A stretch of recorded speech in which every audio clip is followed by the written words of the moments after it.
जय हिंद साथियों, इस लॉकडाउन के दौरान हमने देखा कि सबसे ज़्यादा पीड़ित तबका अगर कोई रहा लॉकडाउन के दौरान तो वो था मजदूर तबका, वो था रोज कमाने रोज खाने वाले तबका, वो था प्रवासी मजदूरों का एक बड़ा वर्ग जिनकी संख्या करोड़ों में है पूरे देश में।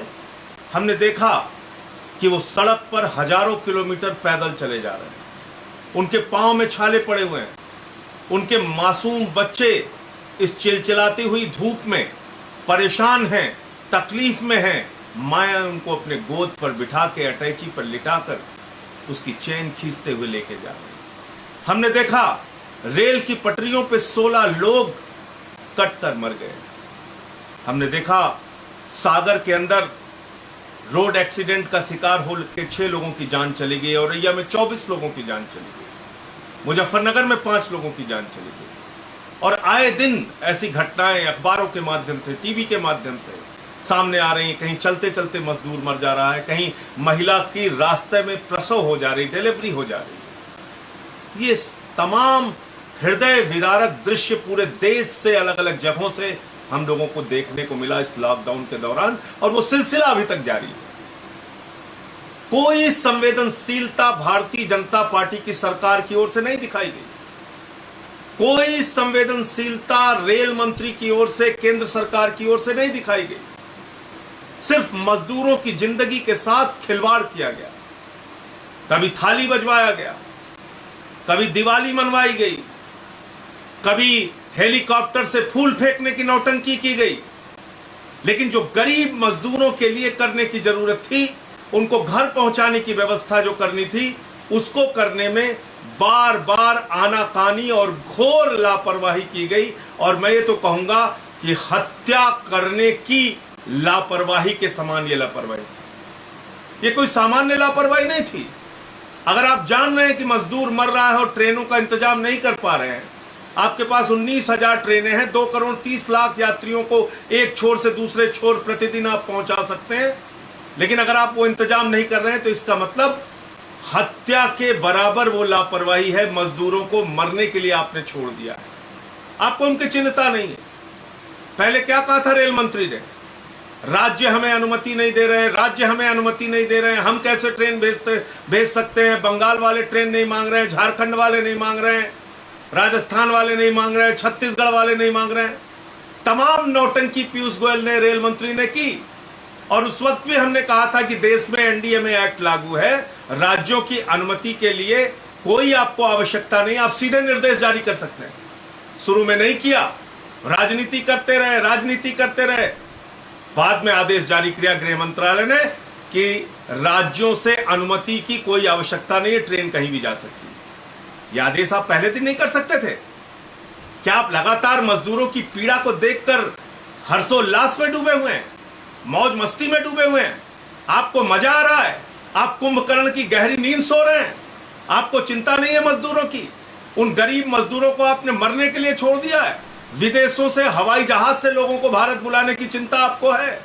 तमाम नौटंकी ड्रामा, हेलीकॉप्टर से फूल वर्षा करने की, नौटंकी करने की आपको चिंता है, लेकिन इन मजदूरों को उनके घर पहुंचाने की चिंता नहीं है। और अब जो मामला सामने आया है साथियों, वो भारतीय जनता पार्टी के सरकार के चेहरे को बेनकाब करता है, इनकी सोच को बेनकाब करता है, इनकी संवेदनहीनता मजदूर तबके के प्रति जो है उसको बेनकाब करता है। और हुआ क्या है मैं आपको बताना चाहूंगा। एक ट्रेन निकलती है महाराष्ट्र से, उसको जाना होता है सिवान, गोरखपुर के रास्ते। 18 मई को सिवान पहुंचना था, 25 मई को वो ट्रेन पहुंचती है, उड़ीसा चली जाती है। वो ट्रेन उड़ीसा चली जाती है। जो ट्रेन पटना पहुंचनी थी वो गया पहुंच जा रही है। 23-23 घंटे, 24-24 घंटे, 2 दिन, 5 दिन, यहां तक कि 7-7 दिन तक ट्रेन लेट पहुंच रही है, 7-7 दिन तक। और इसमें क्या हुआ है? वो गरीब मजदूर भूख से रास्ते में मर गए, उनके बच्चे मर गए, 7 लोगों की जान श्रमिक ट्रेन के अंदर चली गई। यह आपकी लापरवाही है, यह आपकी संवेदनहीनता है। आप पहले सड़क पर मार रहे हैं मजदूरों को, फिर ट्रेन की पटरियों पे मार रहे हैं, ट्रेन जो चला रहे हैं उस पर भी मार रहे हैं, भूखे प्यासे मार रहे हैं। भूखे प्यासे रह के वो मजदूर मर जा रहे हैं, उनके बच्चे मर जा रहे हैं। और आज जब से मैं ये खबर पढ़ा हूं मुझे यकीन नहीं हो रहा कि इतनी ज्यादा लापरवाही सरकार के द्वारा हो सकती है, इतनी ज्यादा संवेदनहीनता सरकार के द्वारा हो सकती है। यकीन नहीं हो रहा है, लेकिन ये सच है साथियों, ये सच है, ये हुआ है। आप बताइए, रेलवे ट्रैक पर ट्रेन 7-7 दिन तक चली जा रही है, कहां की कहां पहुंच जा रही है, किसी को कोई खबर नहीं। ऐसे तो रास्ते में कोई बड़ा एक्सीडेंट हो जाता, बड़ा हादसा हो जाता, पूरे रास्ते किसी को पता नहीं चला।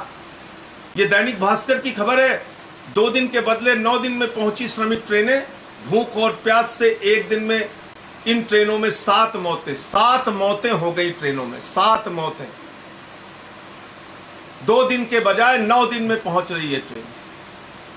7-7 दिन ट्रैक पर बेपरवाह होकर ट्रेन चल रही है, रास्ते में कोई हादसा हो जाता, कोई घटना हो जाती।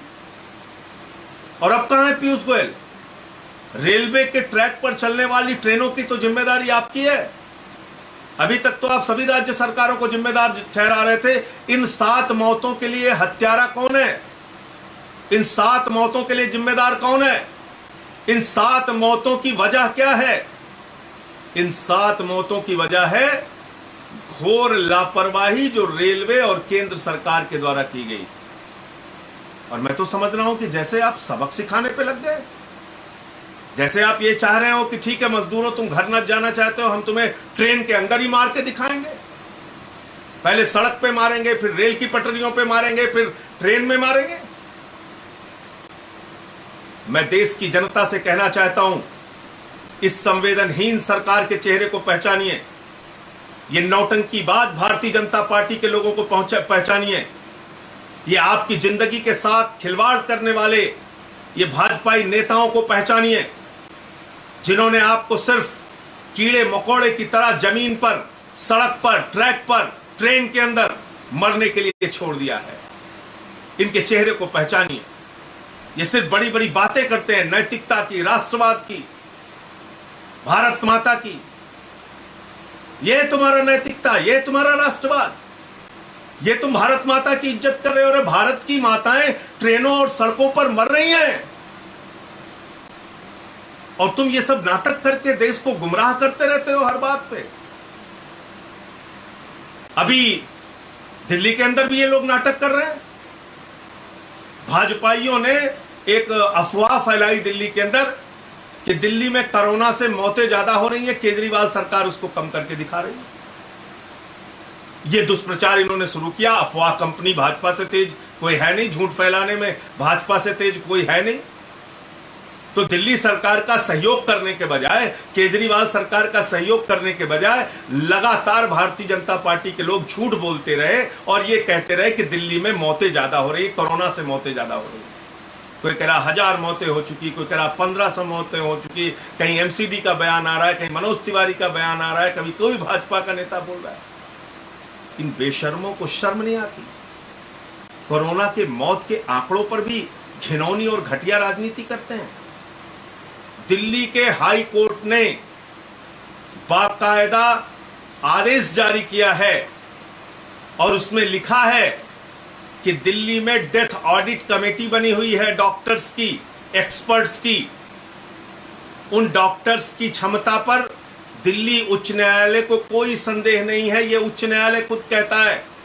माननीय उच्च न्यायालय ने कहा है डेथ ऑडिट कमेटी की एक्सपर्टीज पर हमको, उनकी क्षमता पर किसी प्रकार का कोई संदेह नहीं है। और जो मौत का आंकड़ा दिल्ली सरकार के द्वारा, अरविंद केजरीवाल सरकार के द्वारा जारी किया गया है, वो पूरी तरह से सच है। और जो हाई कोर्ट में याचिका दायर हुई थी इस संबंध में, उसको दिल्ली हाई कोर्ट ने खारिज कर दिया। यानी भाजपा के झूठ को खारिज कर दिया, भाजपा के चेहरे को बेनकाब कर दिया, भाजपा के अफवाह को बेनकाब कर दिया। और मैंने कल कहा कि भाजपाइयों को इस अक्षम्य अपराध के लिए माफी मांगनी चाहिए दिल्ली की जनता से, जिसको तुम भयभीत करके रखना चाहते हो, जिसको तुम डरा के रखना चाहते हो। जिसको मौत के आंकड़े बढ़ा बढ़ा के दिखा के तुम डराना चाहते हो। तो यह थी दिल्ली हाई कोर्ट के संबंध में जो फैसला आया था उसकी जानकारी। दूसरा, पिछले 25 साल से लगातार भाजपा सुबह से लेकर रात तक Gujarat model, Gujarat model, Gujarat model, पूरी दुनिया में डंका पीटते हैं गुजरात मॉडल। और उसी गुजरात से हमारे प्रधानमंत्री आदरणीय नरेंद्र मोदी जी आते हैं और उसी गुजरात से गृह मंत्री अमित शाह जी आते हैं। लेकिन क्या हुआ उस गुजरात मॉडल पे? अभी गुजरात हाईकोर्ट का भी एक फैसला आया है, ध्यान से सुनिएगा। और गुजरात हाईकोर्ट ने कहा है गुजरात की स्वास्थ्य सेवाएं डूबता हुआ टाइटैनिक जहाज है। गुजरात की स्वास्थ्य सेवाएं डूबता हुआ टाइटैनिक जहाज है। गुजरात के अस्पतालों में पीपीई किट का अभाव है। गुजरात के अस्पतालों में वेंटिलेटर और बेड का अभाव है। गुजरात के अस्पताल काल कोठरी और तहखाने में तब्दील हो गए हैं। ये मैं नहीं कह रहा हूं, ये आम आदमी पार्टी नहीं कह रही है, ये गुजरात के उच्च न्यायालय की टिप्पणी है, हाई कोर्ट की टिप्पणी है। और अगर ये टिप्पणी दिल्ली सरकार के बारे में होती या कहीं विपक्षी राज्य सरकार के बारे में होती तो सारे भाजपाई भक्त मिलकर इस समय पूरे देश के अंदर हल्ला हंगामा नौटंकी नाच कर रहे होते। लेकिन क्योंकि गुजरात के बारे में ये टिप्पणी है, गुजरात के मॉडल पे ये टिप्पणी है, गुजरात की स्वास्थ्य सेवाओं की बदहाली पर ये टिप्पणी है, तो पूरी की पूरी भारतीय जनता पार्टी खामोश है। अरे क्यों नहीं जवाब देते प्रधानमंत्री जी और अमित शाह जी और रूपानी जी कि गुजरात में ये स्वास्थ्य सेवाओं की हालत क्यों है? क्यों नहीं आप बताते कि हाई कोर्ट को ये टिप्पणी क्यों करनी पड़ी? क्यों नहीं आप बताते कि मृत्यु दर के मामले में, कोरोना से मृत्यु दर के मामले में सबसे अधिक अगर किसी राज्य में कोरोना से मृत्यु हो रही है तो वो है गुजरात राज्य, गुजरात। यह है गुजरात का स्वास्थ्य मॉडल, वहां पे सबसे ज्यादा मृत्यु हो रही है।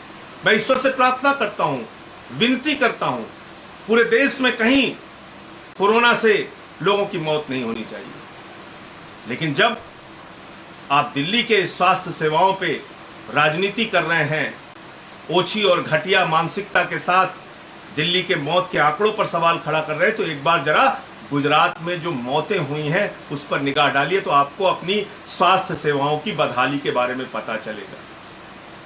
कल परसों तक के आंकड़े 865 लोगों की जान गुजरात में जा चुकी है। खुद वहां के महाधिवक्ता एडवोकेट जनरल कहते हैं कि गुजरात में 70% लोगों को अगर अहमदाबाद में जांच की गई तो पॉजिटिव पाया जाए। तो किस ओर बढ़ रहा है गुजरात, किस ओर बढ़ रहा है गुजरात की स्वास्थ्य सेवाएं? और इस पर कोई जवाबदेही नहीं। आप गुजरात के अंदर हाई कोर्ट ने कहा आपने प्राइवेट लैब बंद कर दिया, प्राइवेट पैथोलॉजी बंद कर दी। प्राइवेट लैब और पैथोलॉजी में जांच नहीं हो सकती किसी व्यक्ति की अगर वो चाहे तो। गुजरात में 49 रुपए का मास्क 65 रुपए में बेचा जा रहा है, यानी मास्क के मामले में भी दलाली खाई जा रही है।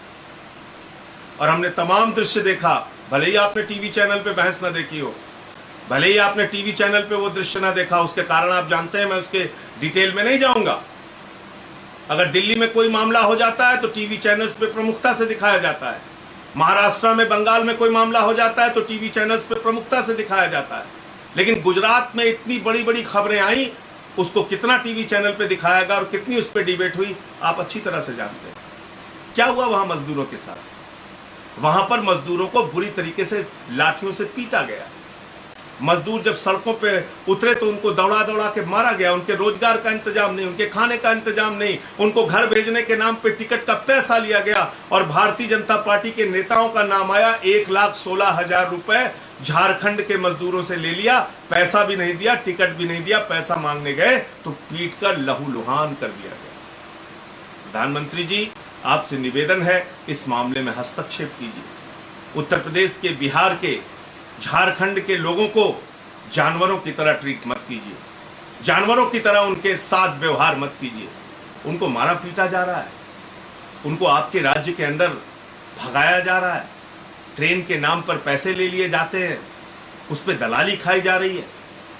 तो मैं समझता हूं कि आज कम से कम भारतीय जनता पार्टी को देश की दूसरी राज्य सरकारों पर सवाल उठाने का कोई नैतिक अधिकार नहीं है।